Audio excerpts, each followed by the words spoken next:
My name is Abdurrahman Razik. Assalamu alaikum. My question is how to pray our Salah with full concentration and thinking about Allah. Allah subhanahu wa ta'ala says in the glorious Quran in Surah Mu'minun, chapter number 23, verse number 1 and 2, قَدْ أَفْلَحَ الْمُؤْمِنُونَ. Verily the believers, they are successful.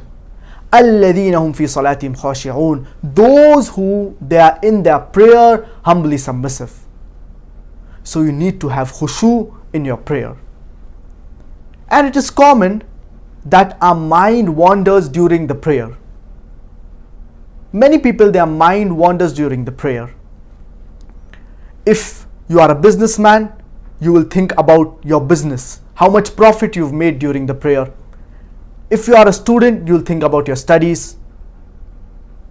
If you have appeared for an examination, you will start reviewing the examination paper during the Salah. For question 2, I should have written so and so answer. Question 3, I made a mistake in the answer. So it is common that our mind wanders during the prayer. How do we prevent our mind from wandering during the prayer? The first thing that we need to do is to focus on the meaning of what we are reciting. If you know Arabic as a language, this is the best. If you do not know Arabic as a language, then we should recollect the meaning. We need to memorize the meaning of what we are reciting. For example, when we recite Surah Fatiha, Alhamdulillahi Rabbil Alameen, in our mind we should recollect the meaning. All praise to Allah, the Lord of the worlds, Ar-Rahman Ar-Rahim, the most gracious, the most merciful. We should recollect the meaning. But after a few days, after a few weeks, even this will become mechanical. So after recollecting the meaning, we should ponder upon the meaning of what we are reciting. And if we do so, inshallah, our mind will not wander. And I would like to share with you an incident. Once, the people, they were offering Salah, and the Imam and the Muqtadi, the people who were following the Imam, after they completed their prayer, they were confused. Did we offer 2 rakah or did we offer 3 rakah in the Maghrib prayer? So one person, he says that I am sure that we have offered only 2 rakah in the Maghrib prayer.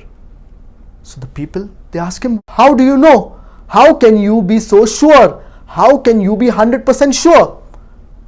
So he says, I am 100% sure that we have offered 2 rakah instead of offering 3 rakah in the Maghrib prayer. Because whenever I offer the Maghrib prayer, in each rakah I do calculation of the profit that I have made in my shop. I have 3 shops. In each rakah I do calculation of 1 shop. So in 3 rakah I do calculation of 3 shops. But in this Salah, I did calculation only of 2 shops. I did not do calculation of 3 shops.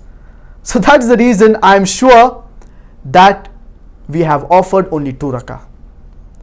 So it is common that people, their mind wanders during the prayer. And the reason our mind wanders is because our mind is not occupied. An empty mind is a devil's workshop. Ibn al-Qayyim al-Jawzi rahimahullah, he mentions in his book Al-Fawaid, on page number 200, that every individual stands in front of his Lord on 2 different occasions. The first is while he is offering Salah, and the second is on the day of judgment when he meets his Lord.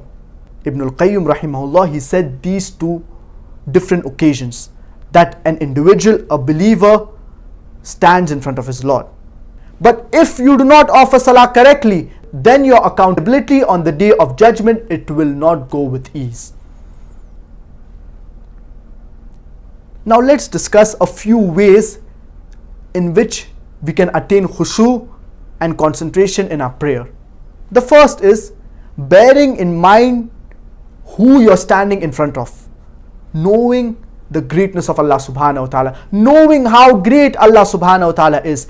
If you know how great Allah subhanahu wa ta'ala is, inshallah you will have khushu and concentration in your prayer. The second is knowing that Allah subhanahu wa ta'ala, He is keeping an eye on you and He is watching you. The third is offering your salah with the intention of gaining complete reward from Allah subhanahu wa ta'ala. The fourth, and as I mentioned earlier, it is a very important point, that recollecting and concentrating upon the meaning of what you are reciting. You should concentrate on the verse of the glorious Quran, and also you should concentrate on the adhkar that you say during the prayer. So this is very important. Besides this, you should also see to it that your mind does not wander during the prayer. You should also see to it that there are no objects around you that could distract you. For example, images, people making some noises, there may be music, people causing disturbance. When you offer salah, you should pray in such a place where there is no disturbance. And I would like to share with you a small personal tip. Concentrate and focus only about the salah, and make your mind set in such a way that you are going to face your Lord, and then start your prayer. Inshallah, you will have khushu and concentration in your prayer. And our beloved Prophet Muhammad, peace be upon him, said that Allah turns towards a slave as long as he does not look around in his prayer. So do not look around in your prayer. So we should not look around in our prayer. And we should also remember death. We should offer our salah as though it is our last prayer. And if we offer our salah in this way, inshallah, we'll offer it correctly with khushu. In Surah Ankabut chapter number 29, verse number 45. Inna salata tanha anil fahsha'i wal munkar. For verily prayer prevents from shameful and unjust deeds. Salah, prayer prevents from shameful and unjust deeds. If we offer our salah correctly, with khushu, with concentration, we will have a righteous life, and salah will prevent us from shameful and immodest deeds. The first thing among the deeds that will be questioned to us on the day of judgment, it is our prayer. If it is done correctly, the remaining deeds it will follow. So we pray to Allah subhanahu wa ta'ala that may He accept all our salah, all our prayer, and may He help us to get ultimate khushu and concentration during our prayer.